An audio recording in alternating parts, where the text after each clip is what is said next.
All right, let's take a look at number 61. Let's do some integration. Whenever we're integrating, we can look at our inside function, cosecant squared. And it's kind of like our algebra strategy of look inside. We got to look above and say, okay, what function do I know has a derivative of cosecant squared? And this is one we should know. That would be cotangent has a derivative of negative cosecant squared. So negative cotangent should have a derivative of cosecant squared. So the integral of cosecant squared would be negative cotangent from pi over 6 to pi over 4. So fundamental theorem of calculus,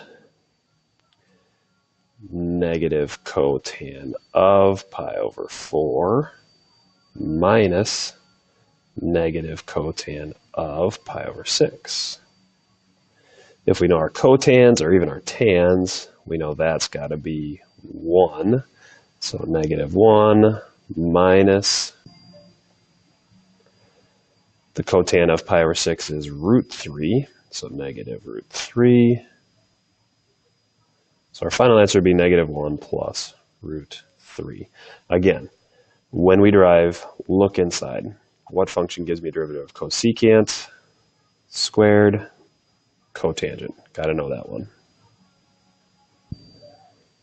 All right, part P brings us an indefinite integral. And we've got kind of two things going on here. Anytime we want, we could just rewrite as the integral of 5y minus. Now what's going on in this one? 3 2y plus 1 squared times 2 dy. Let's throw a dy right here. I feel like they're probably trying to lead us somewhere with this extra 2 thrown on the back. So take a step back and think, what function gave us this derivative? I've got a 3 in front, I've got a 2 behind, and I've got a power of 2. So thinking, looking above, what if I put this 3 here?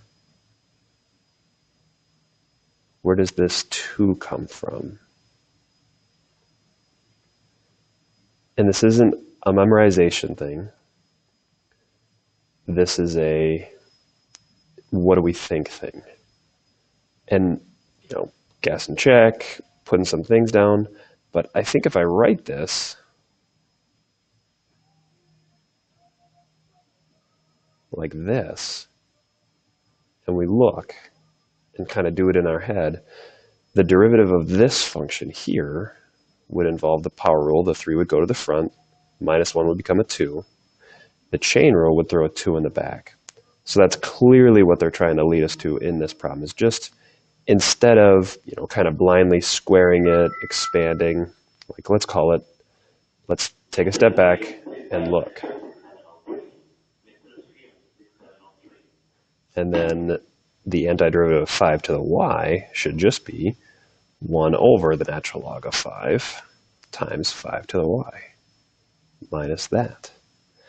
So this one's good, and then let's put our plus c. So taking that step back, looking, predicting, saves us quite a bit on this one. Now, of course, could we expand, bring it all up? Yep, it's going to get pretty long, but you're going to get the right answer. But the recognition of, gosh, why would they put a 2 there, 2, 3, like getting those things, that recognition of what happened in this problem is pretty key.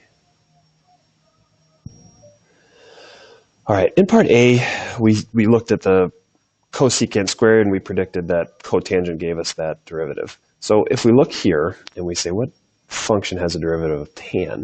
And we think, and we look at the back of our book, and we think, there really isn't one. We don't have a function that has a derivative of tan. So this is going to be straight up, plug it in our calculator, math 7, run the integral from 0 to pi over 4, and our answer is going to be 0.5 3, 4, 7 using our calculator. Only way to do it. We don't have any other move. And finally, part D, the indefinite integral of tangent squared y plus 1. Now, we just did C, and we said, nothing I know has the derivative of tan. And now we've got this tan squared. And no derivative I know is tan squared. So we're thinking we're not going to get there again. But it's indefinite, so it's not something I can just put in my calculator and get a number. So let's look at it just a little closer. You're going to get angry. You're not going to see this. But the point is to start thinking a little more above the problem. If I rewrite it as sine squared over cosine squared, which is tangent, plus 1, and then I bow tie, I'm going to get sine squared plus cosine squared over cosine squared.